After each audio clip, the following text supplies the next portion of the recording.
അതിരാവിലെ തായിഫിന്റെ തണുത്ത കാറ്റേറ്റ് ഞങ്ങൾ യാത്ര തുടങ്ങി. ലക്ഷ്യം ബനീസഹദ് ഗ്രാമവും പിന്നെ അൽബാഹയിലെ മനോഹരമായ കാഴ്ചകളും. പ്ലാൻ ഇതായിരുന്നു: കാഴ്ചകൾ ആസ്വദിച്ച് രാത്രിയോടെ മടങ്ങണം. പക്ഷെ ഗ്രാമങ്ങളുടെ കൊതിപ്പിക്കുന്ന കാഴ്ചകളും പുരാതന നിർമ്മിതികളും കണ്ണിൽ തങ്ങി നിന്നു.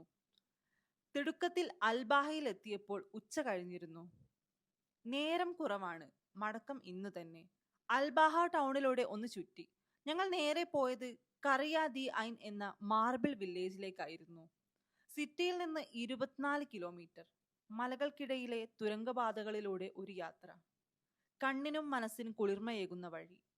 വെളുത്ത മാർബിൾ കുന്നിന്റെ മുകളിൽ യുനെസ്കോ പൈതൃക പട്ടികയിൽ ഇടം നേടിയതാണ് ഈ ഗ്രാമം. 49 വീടുകൾ, 300 റൂമുകൾ, 400 വർഷത്തെ പഴക്കം. 40 വർഷം മുൻപ് വരെ ഇവിടെ ജനവാസമുണ്ടായിരുന്നു. മലഞ്ചെരുവിൽ 5 തട്ടുകളായി നിർമ്മിച്ച ഈ വീടുകൾ പരന്ന കല്ലുകൾ കൊണ്ട് അടുക്കി വെച്ചു. ആരെയും വിസ്മയിപ്പിക്കും.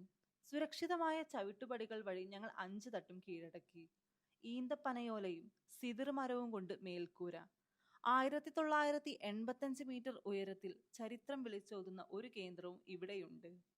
കുന്നിൻ ചുവട്ടിൽ 20,000 വാഴകളുള്ള ഒരു തോട്ടം. വാഴത്തോപ്പിനരികിൽ യമനി കൃഷിക്കാരുടെ ഒരു തട്ടുകട. കയർക്കട്ടിലിൽ ഇരുന്ന് ഞാനും നിസാബും അദനി ചായ കുടിച്ചു. കറുവപ്പട്ട, ഗ്രാമ്പു, ഏലക്ക, ജാതിക്ക, ഇഞ്ചി. ഓ, എന്തൊരു രുചി! 3 കവിൾ കഴിഞ്ഞപ്പോൾ സ്ട്രോങ്. പിന്നിൽ പാറമല, തണൽ മരങ്ങൾ, വാഴത്തോപ്പ്, ചെറിയ അരുവി. ശാന്തമായ ഈ താഴ്വരത്ത് എത്ര നേരം വേണമെങ്കിലും ഇരിക്കാം. വർഷം മുഴുവൻ ഒഴുകുന്ന നീരുറവയാണ് ദി ഐൻ എന്ന പേര് നൽകിയത്. വാഴകൃഷിയുടെ രഹസ്യവും അത് തന്നെ. 20 കിലോമീറ്റർ കൂടി യാത്ര. അൽമക്കുവയിലെത്തി. നിസാബിന്റെ ബന്ധു ജോലി ചെയ്യുന്ന സീ ഫുഡ് ഹോട്ടലിൽ എന്റെ ക്ലാസ്മേറ്റ് മജീദും. ഇരുട്ട് വീണിരുന്നു. റോഡ് സൈഡിൽ പഴവും പപ്പായയും വിൽക്കുന്നവർ. ഒരു പടല പഴം വാങ്ങി. പൂവൻ പഴത്തിന്റെ ചേലും റോബസ്റ്റിന്റെ രുചിയും. ഹോട്ടലിൽ ചോറും മീനും വിളമ്പി. വിശപ്പിന്റെ ആവേശത്തിൽ മുള്ളു പോലും ബാക്കി വെച്ചില്ല. അൽബാഹയിലേക്ക് മടങ്ങുമ്പോൾ ഇശാ കഴിഞ്ഞിരുന്നു.